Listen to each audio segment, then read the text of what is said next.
मराठा समाजासाठी अत्यंत आनंदाची आणि महत्त्वाची बातमी समोर येत आहे। मुख्यमंत्री देवेंद्र फडणवीस यांनी दिले आरक्षण। त्यांनी म्हटले मराठा समाजाचा तोडगा काढलेला आहे। मंत्रिमंडळ समितीने बैठका घेतल्या असेही देवेंद्र फडणवीस म्हणाले आहे।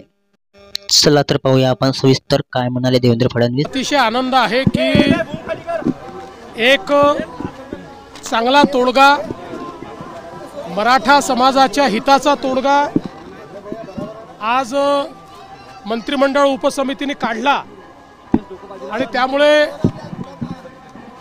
जे काही उपोषण चालू होतं ते उपोषण आता संपवण्यात आलेलं आहे।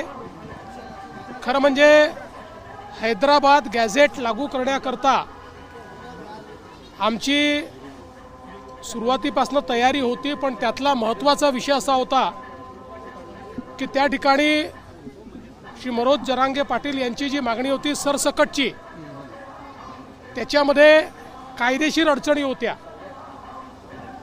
हायकोर्टाचे आणि सुप्रीम कोर्टाचे निर्णय हे बघता अशा प्रकारे सरसकट करणं शक्य नव्हतं आणि विशेषतः आपण या ठिकाणी लक्षात घेतलं पाहिजे की या संदर्भात ही वस्तुस्थिती त्यांच्या लोकांच्याही लक्षात आणून देण्यात आली।